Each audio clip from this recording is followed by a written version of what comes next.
começando agora o Estação RPG. Eu sou Fábio Silva e aqui nós vamos falar sobre assuntos variados de RPG de mesa. Os temas, aventuras, heróis, vilões, magia e muito mais. Estamos de volta e dessa vez vamos falar sobre coisas que não podem faltar em uma mesa de RPG. E hoje com a gente aqui de novo, o mestre dos plots fantásticos, senhor dos deuses esquecidos, Luke Stefano. Salve! Eu sou o Luke e até hoje eu não joguei uma mesa que foi até o final. E temos a companhia aqui novamente dele, o bárbaro mais druida que eu já conheci em uma mesa de RPG, Yuri Bittencourt. E aí, tudo bom, galera?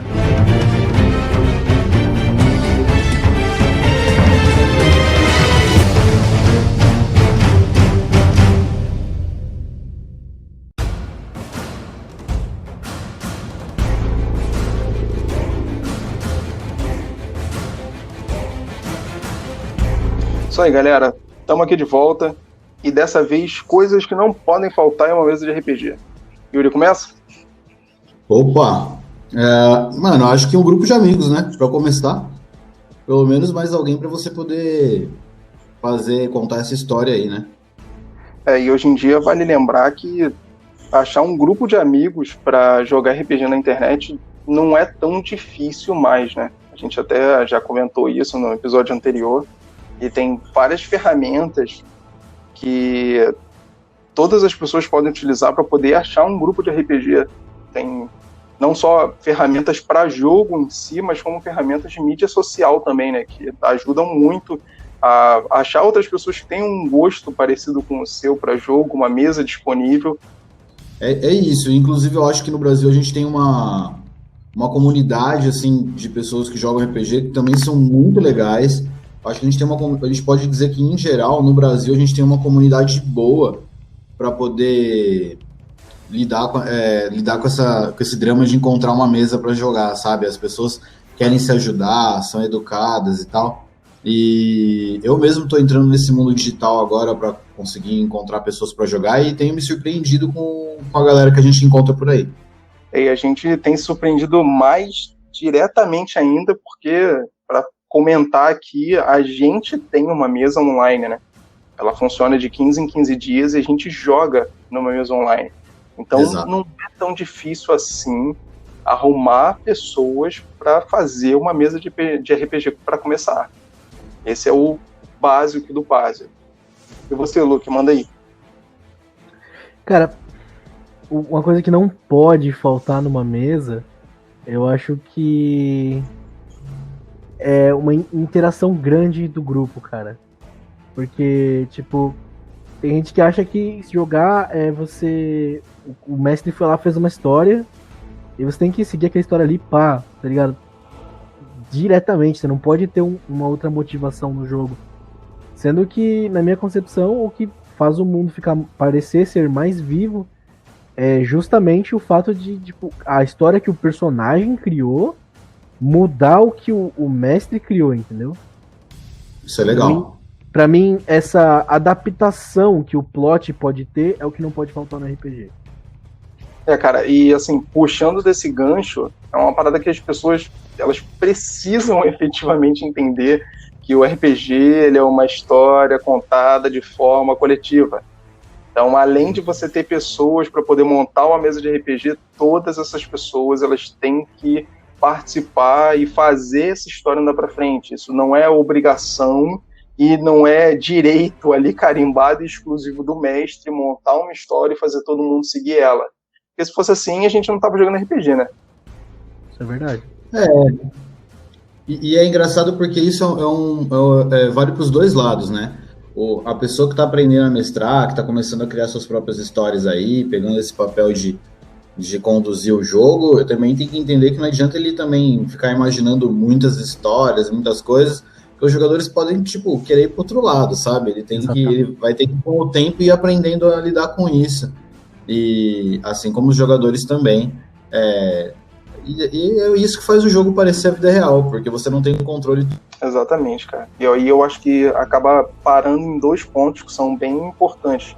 O primeiro é o tempo que a pessoa gasta para poder montar tudo aquilo e no final das contas aquele plot ou tudo que está acontecendo ali não ser utilizado.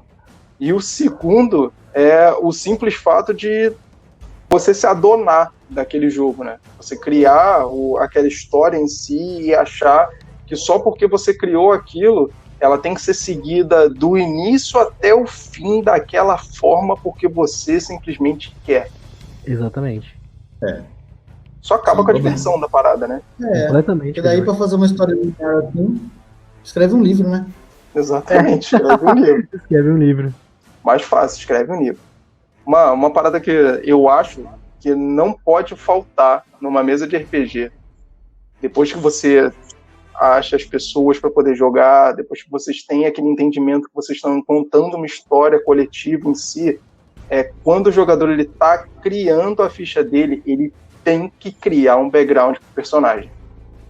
Porque, assim, na minha visão, é legal você criar uma história de vida para o seu personagem antes dele finalmente iniciar aquela jornada de existência dentro de um mundo de RPG. Porque criar uma história, ou a história para o próprio personagem, ele permite, principalmente para o jogador que é iniciante, que eles se sintam mais à vontade com o jogo em si. Porque dentre todas as partes, né, do jogo, eu acho que uma das mais divertidas para o cara que está iniciando, por exemplo, a jogar RPG, e não só para o cara que está iniciando, mas eu, por exemplo, tenho muito prazer em criar um personagem de RPG.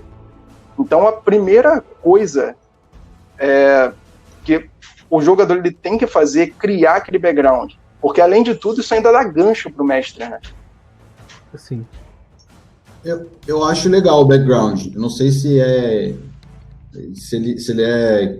Ele não precisa ser grande e detalhado, mas mesmo, tipo, sei lá, bati minha cabeça e não lembro de nada, é uma história, entendeu? Tem que estar lá. Sim, cara, eu concordo plenamente. Eu acho que ele não tem que ser grande, ele não tem que ser extenso, você não tem que contar a história do nascimento do personagem, mas o fato de você criar um background para ele entender qual é o cenário que você está jogando. Se é um cenário gótico, se é um cenário de terror, pós-apocalíptico, fantasia, e você criar o background do seu personagem em cima disso para poder iniciar a mesa, além de contribuir com a história que a galera vai contar, isso também dá um monte de gancho no final das contas, porque o mestre em si ele consegue puxar alguns ganchos para ele para fazer a história tomar uns rumos diferentes ou dar mais opções para que os jogadores em si eles possam ter novas escolhas dentro da aventura em si. Então aí a gente volta naquele ponto, né? Não adianta o cara escrever a história do início até o fim, porque se ele está dando gancho para as pessoas poderem escolher o que elas querem fazer na história, de acordo com o background, tudo que gira em torno delas, isso, na minha opinião, é uma das paradas que é mais importante e contribui muito para o cara poder emergir dentro do jogo. Contribui muito. Eu concordo, eu acho que faz uma boa diferença, assim, você ter essa história e tudo mais, ajuda pra caramba. Mas eu também acho que é possível começar meio que de trás para frente, sabe? Às vezes o cara tá começando a jogar, não sabe ainda o que vai criar de história e tudo mais, e ele começa e conforme ele vai jogando na mesa, e daí acontece uma situação e ele acha aquilo engraçado, ele transforma aquilo num jargão, aquele acontecimento numa característica do personagem, e daí com o tempo ele vai meio que consolidando assim o background dele conforme as ações que ele vai tomando em mesa, sabe? Isso também pode acontecer, eu acho bem legal quando acontece. Sim, cara, isso aí é bem legal. É uma maneira bem legal também de você ir formando o background do personagem, né? E se adaptando ao sistema, e aí, ou as coisas que vão acontecendo, e o background dele ir aparecendo conforme as cenas que são narradas e tal. Cara, é uma boa. É bem maneiro isso também. Mas no final das contas acaba esbarrando sempre no background, né? Ter um background, ter uma história para ser contada. O personagem ele veio de algum lugar, alguma coisa aconteceu e motivou ele para estar ali. E isso é uma parada que eu acho que é bem maneira. É bem interessante mesmo e contribui muito com toda a história que está sendo contada. Verdade. E outra coisa também é que eu acho que, por exemplo, todo jogador ele tem que entender basicamente que o personagem dele, independente de background ou não, ele tem ponto forte e ele tem pontos fracos. O personagem dele não é onipotente, onisciente, onipresente e vai fazer todas as missões sozinho, andar pelo mundo matando todo mundo, conquistando o maior ouro possível sozinho, porque simplesmente ele quer. Porque o jogador, eles são, no final das contas, todo jogador ele é protagonista daquela história que está sendo contada. Isso aí é um fato. A chegada do jogador, ele tem que reconhecer que o personagem dele não tem que ser bom em tudo. Por isso, o personagem em si, ele precisa ter pontos fracos e ele precisa ter pontos fortes. E ele acaba sendo um personagem... Quando você faz um personagem focado para batalha, ou um personagem focado para investigação, ou um personagem voltado para um estilo de combate em si, ele vai entender aquele estilo de combate muito bem, mas não todos os estilos de combate muito bem. Isso é uma das coisas que eu acho que não pode faltar numa mesa de RPG, a galera ter ciência de que o personagem dele não faz tudo. Ele não é multiuso, ele não é bombril. Bombril. É, 1001 utilidades, cara, ele não é 1001 utilidades, entendeu? Por isso tem um grupo. Eu acho que o mais importante nesse caso aí é justamente por causa do grupo. Para que todo mundo possa se sentir útil em algum momento, é legal ter uma diversidade de poderes e de personagens diferentes, entendeu? Que um consiga cobrir o defeito do outro e assim todo mundo fazer com que o grupo vá para frente, sabe? Você tem um personagem que tenta tomar a frente de tudo e tudo que os outros fazem ele faz melhor. Isso deixa o jogo um pouco chato para alguns jogadores, né? Porque no final das contas não contribui, né? É a história que está sendo contada de maneira coletiva e não por um único jogador.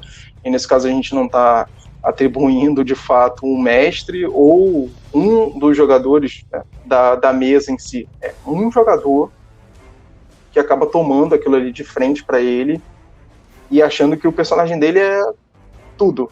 Faz tudo. Que acaba acontecendo bastante, né? Principalmente com jogadores iniciantes. Mas aí eu já acho que não seja tipo um erro do jogador iniciante, né? Que ele não sabe o que tá acontecendo direito ainda. Não, mas é exatamente esse o ponto, entendeu? Não é o erro da pessoa.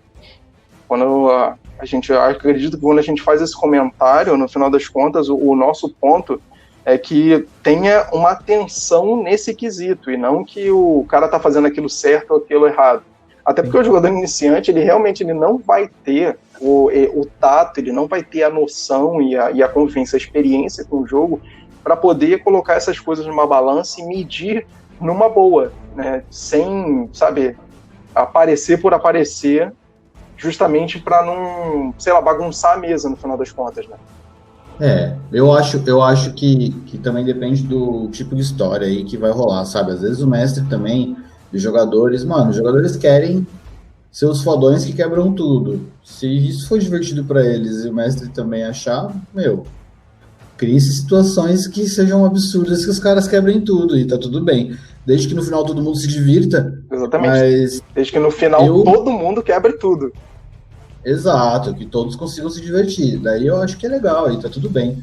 É só importante, esses pontos que a gente tá mostrando assim, é importante para que a galera entenda que, tipo, preste atenção se não é só você que tá se divertindo, sabe? Se teu amigo também tá curtindo, sim, se ele também tem o ponto dele. Daí se todo mundo estiver se divertindo no final, tá valendo. Mas acho que são pontos que valem a pena uma atenção aí para não estragar uma mesa. Sim, sim. Outra coisa que eu acho que simplesmente não pode faltar numa mesa é os jogadores representarem o personagem deles, eles serem o personagem, tomar o personagem para si, ter um pouquinho de curiosidade, conhecer o cenário que eles estão jogando, o estilo de jogo que eles estão jogando, sabe? Vinculado lá a questão de fazer a ficha do personagem dele, se conectar nesse cenário e nesse estilo, para que eles consigam representar o personagem, emergir de certa forma, porque isso torna o jogo mais divertido. Esse aí, cara, é um papo que me dá gatilho, mano. Porque eu sou o cara que gosta de fazer a história assim, de menores por menores. Pelo menos quando eu tô mestrando ou quando eu tô jogando. Eu gosto de dar cada ponto final que eu poderia dar na história do meu personagem. E, tipo, se às vezes eu tô jogando com alguém, ou até tá mestrando, ou tá jogando comigo, E geralmente não é sempre, né, que você tá no clima de estar nesse esquema todo. Mas se eu tô nesse esquema e a pessoa não entrou junto, tipo, pelo menos não tentou, tá ligado? Não tô dizendo que ela é obrigada. Mas se ela não tá se esforçando, cara, eu perco a vontade total. Cara, dá uma frustrada, né? Dá uma frustrada grande, mano. Porque parece que vocês não estão ali na mesma linha. Eu posso contar um negócio? Pode. Eu acho interessante isso. Eu gosto muito quando a galera emerge. E eu acho que é super divertido pra mesa. Mas, mano, quando eu comecei a jogar, e depois também eu conheci outra galera jogando, tem uma galera que joga o negócio como quem joga videogame. Tipo, eles são jogadores controlando personagens, e daí eles conversam e pensam como jogadores e tomam as ações dos personagens. Então não existe muita interpretação e nem como ele pensaria e etc. Mas ao mesmo tempo tá todo mundo se divertindo. Sim, sim. Vira meio um jogo de tabuleiro? Vira, mas eu acho que é possível jogar sem essa imersão toda. Eu acho que ela enriquece, deixa o jogo muito mais legal, mas eu não acho que ela é, talvez, assim, essencial.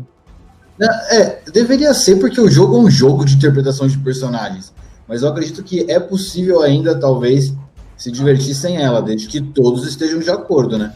Cara, Porque se tiver com grupos que metade do grupo pensa de um jeito e outra metade do outro, o bagulho desanda. cara, eu concordo plenamente. Até porque, tipo assim, eu sou o cara que quando faz um personagem, cria o background dele, eu crio realmente nessa mesma linha do Luke. Eu já penso no início, já penso no fim, nos fins prováveis dele, até onde ele pode ir, qual a motivação dele pode levar, tal, beleza. Mas em questão de representação, eu não represento normalmente o personagem 100% do tempo em primeira pessoa. Eu sempre, assim, 70% do tempo, e isso é uma parada minha, tá? Eu realmente estou tentando melhorar isso, porque eu sei que isso enriquece, exatamente, isso enriquece mais o jogo. Isso estimula mais os outros jogadores na mesa. E 70%, 60% do tempo, eu interpreto os meus personagens em terceira pessoa, não em primeira pessoa. Só que, realmente, isso que você falou, cara, isso enriquece tanto a mesa, isso faz a galera da mesa se entrosar melhor e de uma forma tão maneira que a galera fica tão à vontade em si que não tem como, pelo menos na minha cabeça, e eu estou tentando mudar isso justamente por conta disso, não tem como você parar e dizer assim, cara, eu não posso representar o meu personagem, eu tenho que ficar em terceira pessoa o tempo inteiro. Mas pode ser muito melhor. Sim. Entendeu? Então, concordo. Então, nesse quesito, eu particularmente, por exemplo, eu tô tentando migrar a interpretação de personagem que eu faço de terceira pessoa para primeira pessoa. Não que seja 100% primeira pessoa, porque, vamos lá, não dá, né? Isso aí é meio possível. Não tem que ser 100% não, mas eu digo nessa questão de querer interpretar mesmo, entendeu? Exatamente. Eu digo tipo, assim, se é o estilo da pessoa interpretar em terceira e ela tá se esforçando pra, tipo, mesmo que narrar o personagem em terceira pessoa, tipo, dando um exemplo do que eu tava falando, mas ela ainda assim tá se esforçando em fazer, em realmente não fazer metagame, em realmente estar ali querendo resolver o grupo, mesmo que seja em terceira pessoa, não precisa ser em primeira, se ela tá fazendo isso, tipo, na vontade, pra mim já valeu, entendeu? Sim, cara, sim, vale, porque eu acho que a conexão que acaba gerando, não com o jogo em si, mas com a experiência das outras pessoas que estão jogando com você, ela acaba enriquecendo muito mais. Então, cara, essa palavra que o Yuri falou pra mim, eu acho que foi assim, foi perfeito. A partir do momento que o cara ele começa a emergir um pouco mais, ele começa a interpretar um pouco mais o personagem dele, ele começa a gerar uma experiência diferente, não só para ele, mas para todos os outros personagens que estão naquela mesa. Sim. E isso é um ponto que, cara, fica muito, muito bom. De repente, o cara que está começando a jogar, ele vai ter, sim, dificuldade em fazer isso, ele vai achar esquisito, ele vai achar estranho, ele não vai se sentir confortável, mas com o tempo isso vai vindo, ele vai conseguindo ter essa visão diferente, né, de como interpretar um personagem, que ele não tem realmente que interpretar o personagem 100% do tempo em primeira pessoa. ele pode interpretar, assim, muitas vezes em terceira pessoa, e aí a gente pula até para um outro ponto que seria, cara, bem maneiro, tem uma interligação muito boa, que foi o que você falou, que é o metagame. Não, legal, mas me explica aí, o que é esse lance do metagame, então, Fábio? Ou Luke? Cara, o metagame é mais quando, tipo, o jogador ele coloca no personagem coisas que o personagem não saberia. Vamos colocar assim, por exemplo, você está jogando Vampiro. É um jogo de storyteller, né, que depende mais de ações que seriam, entre aspas, reais. Digamos Certo. que você como pessoa sabe como funciona a física, como funciona a química e tudo mais. E digamos que está numa situação em que, por exemplo, você tem que apagar o fogo de algum lugar. E você como pessoa sabe, por exemplo, que tirar o oxigênio faria apagar o fogo. E, sei lá, digamos que de alguma maneira o seu personagem faça isso. Só que se você for ler a ficha do personagem, ele não teria, por exemplo, acadêmicos. Que é a perícia que mostra que o seu personagem estudou. E se ele não tem nada em acadêmicos, ele não sabe nem o básico de química, ele não sabe nem ler, pra falar a verdade, entendeu? Entendi. Essa seria a ideia do metagame. Ele também poderia ser outra coisa do tipo, você como jogador sabe alguma coisa da história, do plot do universo. Vamos dar um exemplo aqui de Tormenta, por exemplo. Você como jogador conhece quase toda a história, conhece tudo, e digamos que você tá num lugar, vamos colocar assim, por exemplo, as Sanguinárias, que é repleto de monstro. Mas o seu jogador nunca esteve lá. E aí você como jogador fala, eu não vou entrar nesse lugar porque é cheio de monstro. Mas se o jogador não sabia, você não tinha como tomar essa decisão, né? Se o personagem não sabia, é impossível você tomar essa decisão. É isso que é o metagame. Exatamente, é Entendi. você saber a diferença é saber separar, né, a diferença entre jogador e personagem. É você saber que o que você conhece daquele sistema, daquele cenário, de tudo que está ali dentro, não necessariamente o seu personagem ele vai conhecer. Então, é você saber separar esses pontos até para você não mexer em determinadas experiências, né, que o próprio grupo pode passar e pode acabar desenvolvendo também no final das contas conforme o plot vai evoluindo. Seria Verdade. Aí o lance seria mais ou menos esse, do metagame. Basicamente é uma parada que, assim, não pode faltar numa mesa de RPG. A galera tem que saber separar o personagem do jogador em si, né? Sim. Só porque você tratou um negócio lá com um outro jogador em off, não quer dizer que aquilo ali tá valendo. Aquilo ali tá valendo, exatamente. Ou alguma coisa que o mestre tá jogando para você, para jogadores em off, uma cena que ele tá narrando, que os jogadores não necessariamente estão participando, mas é para que eles tenham ciência, por exemplo, de um cenário. Eles estão participando de uma aventura, eles estão dentro de uma floresta, mas aí ele faz um corte de cena e mostra para eles, por exemplo, qual foi a consequência de uma ação que eles tomaram e que isso aconteceu numa outra cidade, por exemplo. E aí o mestre começa a narrar aquela consequência na cidade para eles, mas eles como jogadores sabem que aquela consequência ela está acontecendo. Mas os personagens eles ainda não viram aquilo acontecer. Então você misturar uma coisa com a outra, você estragar a experiência do negócio, né? Tipo assim, beleza, eu como jogador eu sei o que está acontecendo, mas quando o personagem souber o que está acontecendo, qual vai ser a reação dele? Vai ser, caguei, agora eu já sei o que está acontecendo mesmo. Não, cara, separa.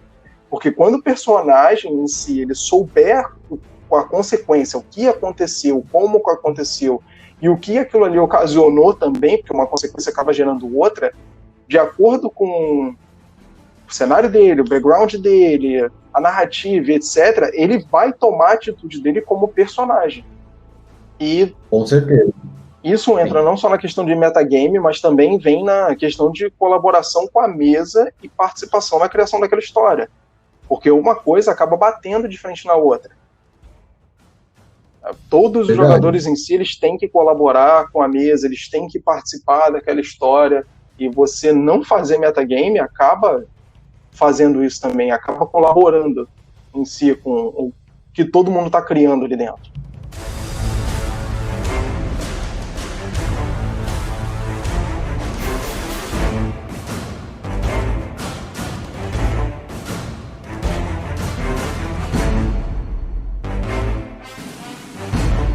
Cara, eu acho que uma coisa que não pode faltar seria um bom conhecimento das regras, ou pelo menos um acordo entre os jogadores em não seguir as regras. Cara, isso é uma coisa que é bem básica, né? Na minha concepção, acho que é aquilo, para qualquer pessoa começar a jogar RPG em si, ela não precisa conhecer as regras do sistema. Sim. Porém, tem que ter uma espécie de conversa ali, né? Exatamente isso. Então, tá, ok. A gente tem uma mesa aqui com 5 pessoas, 4 pessoas não conhecem nada do sistema, uma dessas pessoas que conhece vai ensinando para elas, ou então elas simplesmente vão tocando a história e vão ignorando algumas regras um pouco mais para gerar um pouco mais de praticidade. Conforme elas vão aprendendo, elas vão desenvolvendo aquilo melhor, mas a história em si ela vai continuar sendo contada. A única diferença é que sistemicamente ele vai rodar mais dentro do que é fiel, né? Dentro do que está no livro, no final das contas, né? Sim.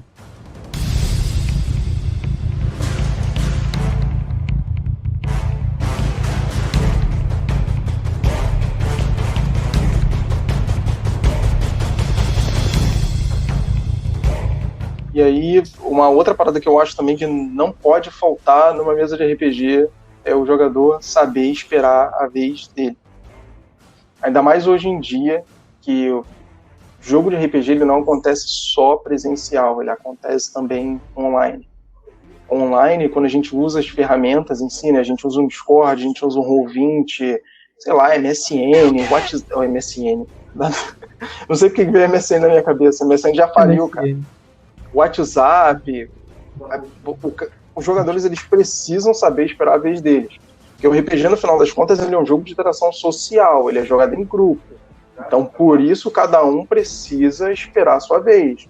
Você auxilia para que o jogo ele seja compreendido de uma maneira muito mais fácil, muito mais organizada por todos os jogadores que estão naquela mesa. E isso vai fazer com que as ideias objetivos eles sejam discutidos de maneira mais rápida e mais simples. Não atropela o amiguinho. Não atropela o amiguinho.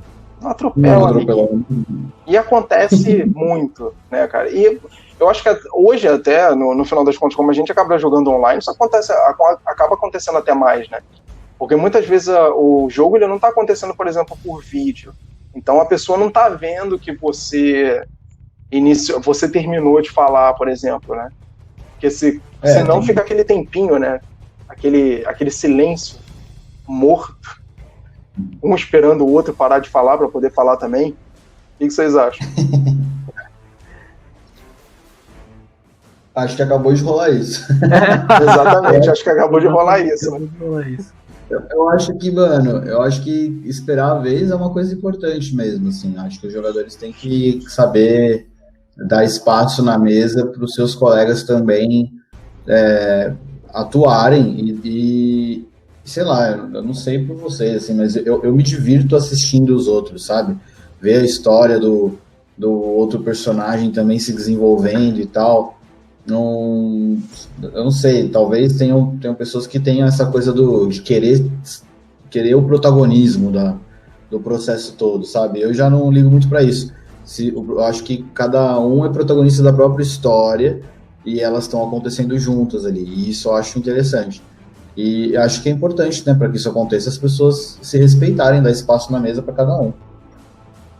E uma coisa que, por exemplo, no final das contas, quando o jogador ele acaba esperando a vez do outro, ele acaba conhecendo mais o personagem do outro, ele acaba se integrando mais no background, na história do personagem do outro. E eu estava conversando com um amigo meu, acho que foi na semana passada, sobre isso, sobre essa questão, que ele estava tendo esse problema em mesa, com 2 jogadores que não deixavam ninguém falar o tempo inteiro. Mas aí, quando ele foi conversar com os jogadores alegaram que eles estavam fazendo isso não era pelo fato de querer que os heróis deles fossem mais protagonistas que o grupo, mas porque às vezes quando um jogador está narrando alguma coisa, ou uma ação do personagem dele, se ele não falar naquele mesmo momento, ele perde o gancho. Entendi. É como se o jogador estivesse fazendo alguma coisa e aí ele dissesse assim, não, cara, eu não concordo com isso, eu preciso impedir isso e eu não posso deixar o cara terminar a narrativa para dizer, não, peraí, olha só, quando ele fez isso assim, assim, assado, eu vou fazer isso assim, assim, assim. Ele ele não tem a consciência de que, sabe, ele consegue intervir naquilo. É como se ele tivesse que falar na mesma hora pro cara e dizer assim, não concordo com isso, peraí, vamos sentar aqui, vamos conversar a gente, vamos resolver esse negócio. Dessa maneira. E isso, eu acho que acaba puxando para um outro ponto que, para mim, não pode faltar em uma mesa de RPG, que é todos os jogadores eles terem atenção na mesa. Atenção, cara. Nossa, isso é um papo. Atenção. É outra coisa que me dá um gatilho. Mano, principalmente eu como mestre, cara. Quando eu tô. Vocês viram que eu fico, às vezes, fico até 4 da manhã fazendo mapa, fazendo história. Aí eu tô lá, para todo esse tempo, tá ligado? Aí quando eu termino de escrever a cena, o brother fala: hã? É comigo? Nossa. Olha a iniciativa. Ah, não, mano. Esse bagulho me dá um gatilho de uma maneira, meu colega do céu. Cara, eu nunca tinha pensado nisso. Rola iniciativa, isso vai rolar na próxima, na moral. Nossa, velho.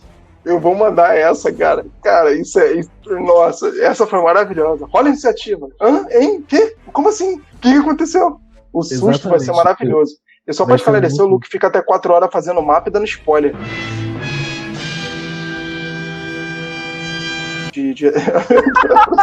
Ó, a culpa é tua, beleza? Que tu me puxar assunto da mesa.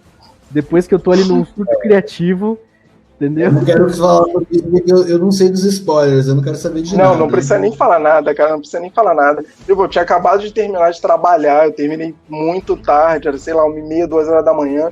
Aí a gente começou a conversar, e aí o Luke, ele tava nesse surto criativo dele, e começou a soltar um monte de coisa, mas até aí não era spoiler, tava tudo bem.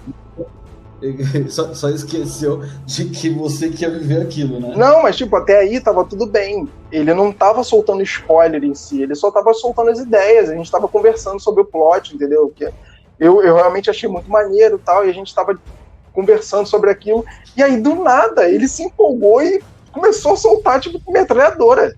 Nossa. O cara carregou o pente e largou. Isso é louco, eu desligava na hora. Você aí, não quer saber, não. Tu falou. Depois dessa eu falei pra ele, não, acabou, parou, vou dormir. Depois dessa eu vou dormir, cara. Não quero saber, não conta mais nada, não, que eu vou dormir. Isso é louco. Queria dizer só que vocês que estão ouvindo não sabem, mas essa história é uma história muito boa. A gente tá jogando uma mesa que tá, ó, sensacional.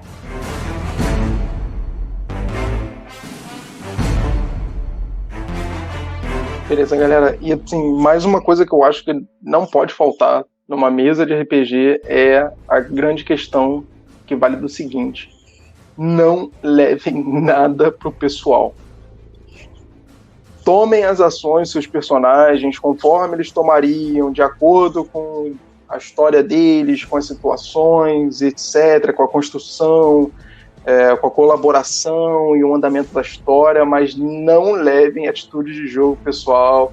Não pensem que o narrador é um mestre mau que quer matar todo mundo, por isso ele merece ser odiado e morrer, com fome, sede, seco e sabe-se lá Deus mais como. E nesse caso mesmo vale, eu acho que por contrário, os jogadores também, no final das contas, eles não jogam uns contra os outros, e o mestre não joga contra os jogadores. E, cara, acabou a sessão, fechou o livro ali, fechou o aplicativo que vocês estão usando para poder jogar, acabou, morreu, todo mundo amigo, e é isso. Não leva as paradas pro pessoal, cara. Não leva mesmo. Vocês já passaram por alguma situação em mesa que jogador levou questão pessoal? Já, e na época que eu jogava quando era moleque, ainda quando eu jogava First Quest. Eu acho que eu já contei isso aqui, a história do o Bárbaro tava dormindo e o ladrão do grupo ia roubar o Bárbaro. Então o Bárbaro falava, eu vou acordar. Você não vai acordar.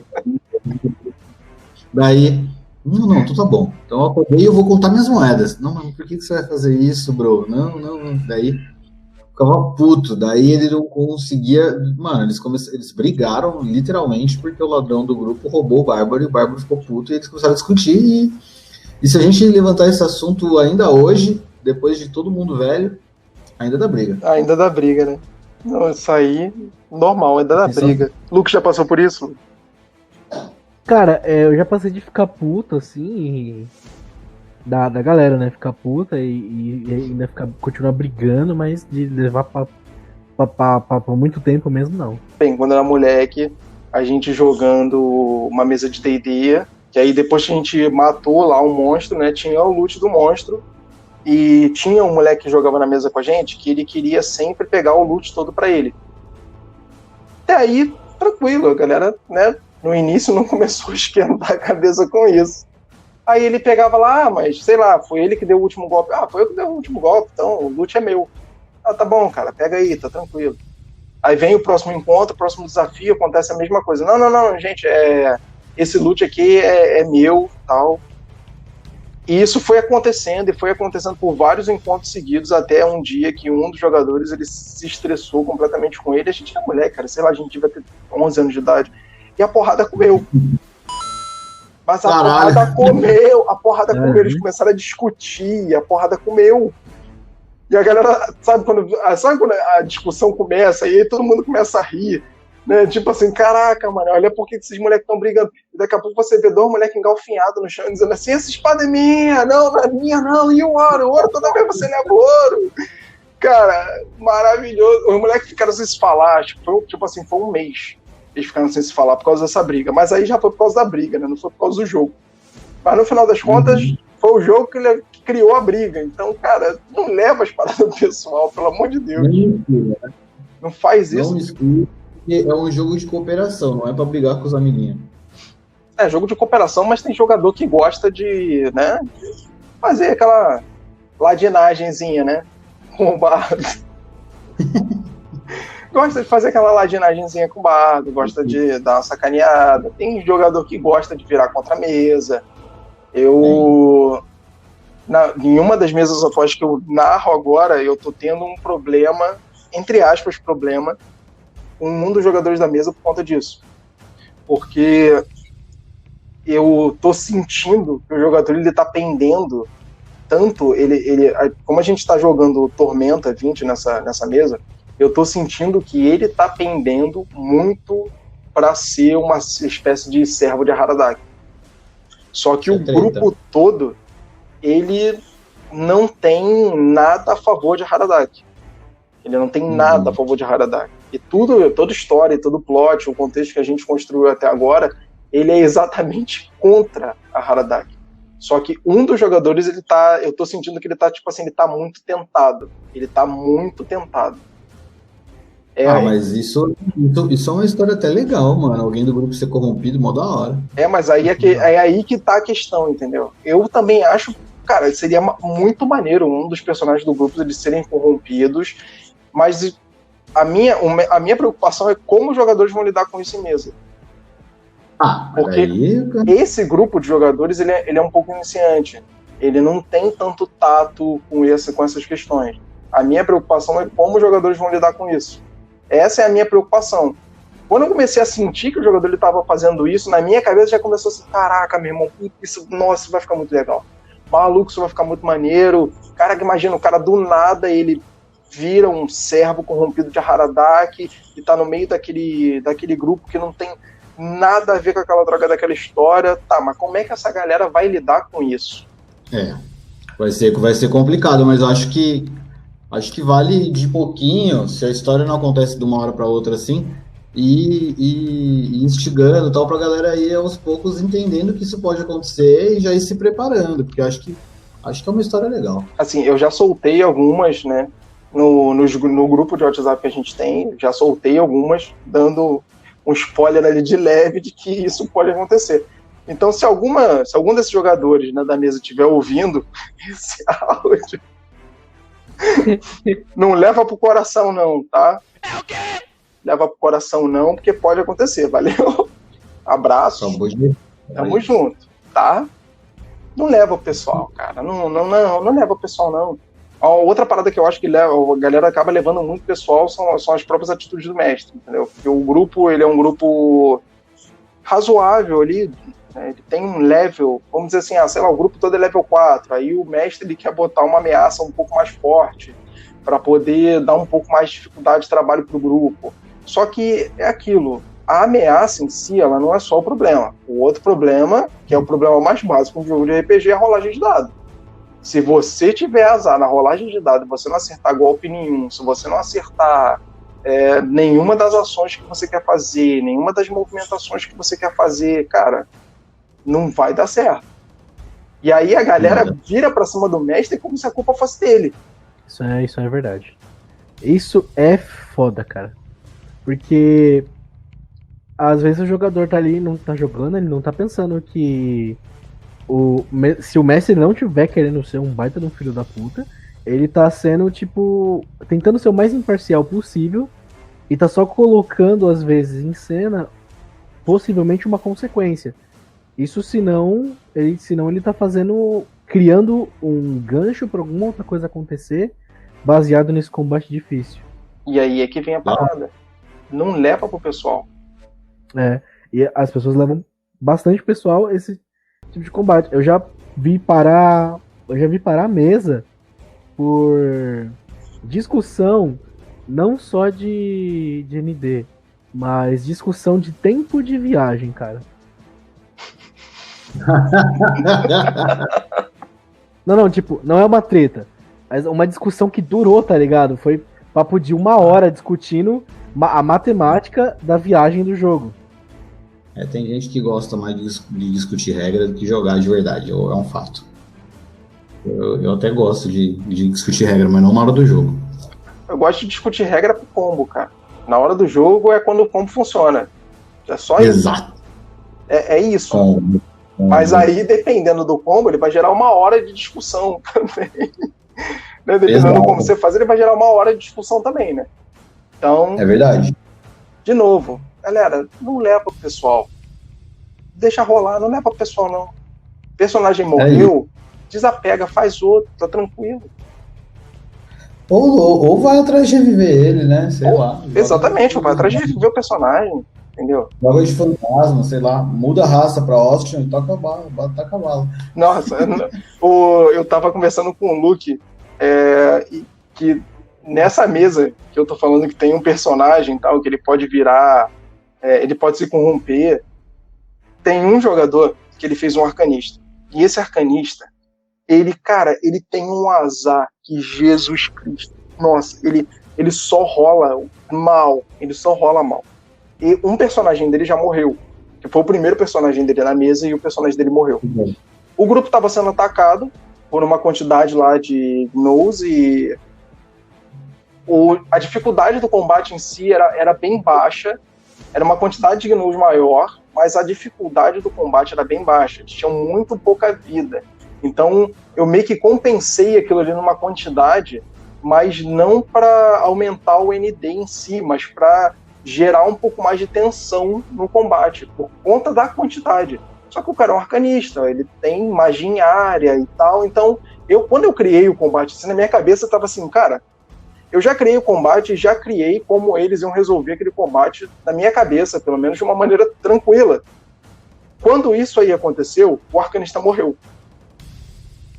Que dó. Foi isso que aconteceu. O arcanista simplesmente morreu. E aí, tranquilo. A gente conversou e tal, a gente riu pra caramba da história, porque, cara, do nada, ele simplesmente, no meio da ação, ficou completamente louco, foi atacado pelos gnolls que estavam perto dele, foi destruído e não teve o que fazer. Só que ele gosta tanto de jogar com o arcanista, ele gosta muito desse personagem dele, aí ele combinou comigo assim, cara, vamos fazer o seguinte, eu tenho que criar um personagem novo, mas deixa eu voltar com o mesmo personagem, só que como Austin. É isso, mano. O Austin virou novo, continue. Exatamente, entendeu? Então, cara, sim, vamos, por maneiro, a gente pode fazer um plot aqui diferente e tal. E aí ele voltou como Austin e amnésico. Ou seja, ele voltou como um esqueleto, um goblin arcanista esqueleto sem memória. Perfeito. Maravilhoso. Adoro isso. Então, galera, não leva as paradas pro pessoal, pensa nisso. Dá pra reviver, dá pra fazer um personagem novo diferente, ou então reaproveitar, de repente, o mesmo personagem, dependendo da situação. Dá pra fazer um negócio diferente, maneiro, sem criar um alarde, um problema do tamanho que vai durar 1 hora discutindo só porque o pessoal não andou o suficiente dentro do mapa ainda.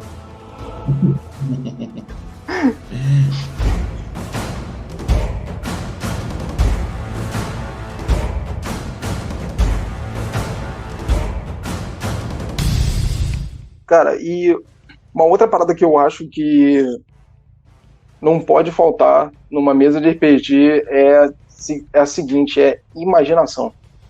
É quando o mestre estiver narrando uma cena, um item, lugar, ou até mesmo algum tipo de ação. Cara, é muito necessário que os jogadores eles imaginem aquilo. Eles, sabe, para gerar uma imersão melhor de cada um, sabe, para facilitar mesmo a questão de como o personagem dele e o jogador em si, porque é claro, é a diversão do jogo, mas para facilitar como aquele personagem dele consegue entender e ver aquele mundo de acordo com o que está sendo apresentado para ele, para poder interagir com ele.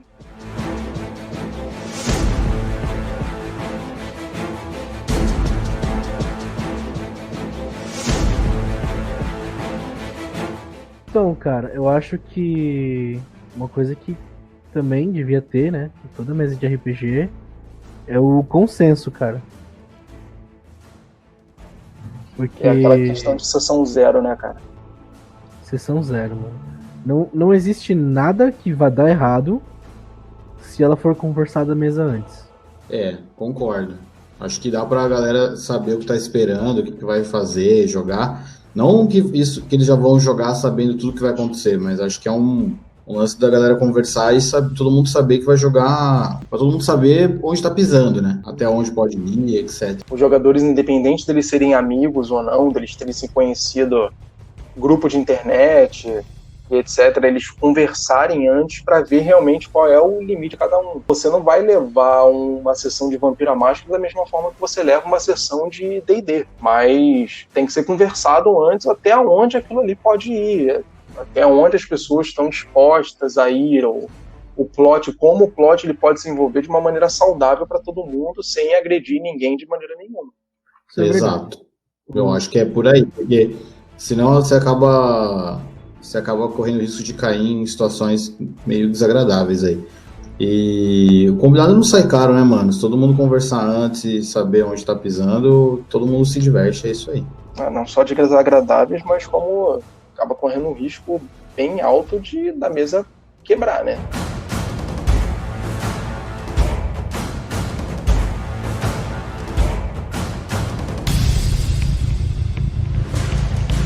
E agora nós vamos fazer uma coisa um pouco diferente.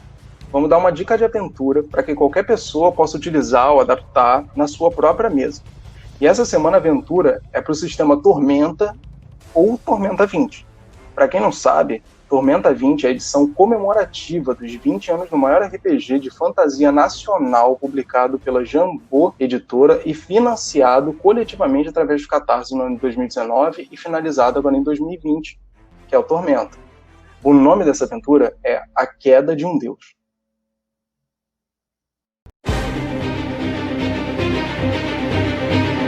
O ano é 1420. E na cidade de Valcária, sob os pés da estátua da deusa, vive um mendigo, que é ignorado por todos em volta. Esse mendigo, outrora fora Tilian, o antigo deus da curiosidade. Ele foi deposto de seu cargo como deus maior, como punição por ajudar na criação da tormenta. No ano de 632, ocorreu a Revolta dos Três. Os deuses Tilian, Valcária, Calhadranok criaram os Lefeus, os demônios da tormenta. E no ano de 633, os deuses revoltosos foram descobertos e punidos. Tilian perdeu seu status divino e enlouquece. Calhadranok é esquecido e Valcária é aprisionado em Arton, na forma de uma gigantesca estátua de pedra. No ano atual, Valcária se encontra como líder do panteão e ela quer que Tilian retorne ao panteão para que ele a auxilie numa disputa que está por vir. Mas Valcária não pode interferir diretamente, então ela elege aventureiros que conseguem enxergar o Tilian para realizar o furto divino. Munidos de 2 itens mágicos criados pelo próprio deus da curiosidade, os aventureiros devem viajar até Tibério, aonde se encontram os restos mortais do antigo deus da força, Tauron, e então transportar o resto da centelha divina de Tauron e devolver para Tilian. Possíveis ganchos para essa aventura: um sonho com um mendigo sendo relacionado com a estátua, e no sonho esse mendigo faz coisas incríveis, mas as pessoas em volta o ignoram. Os personagens podem entender isso como uma visão.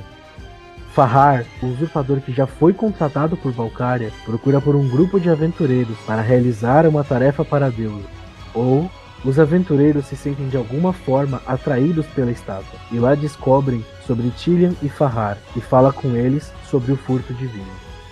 E assim esse episódio vai ficando por aqui. E o Estação RPG agradece a sua audiência, te desejando ótimos jogos de RPG. E até a próxima.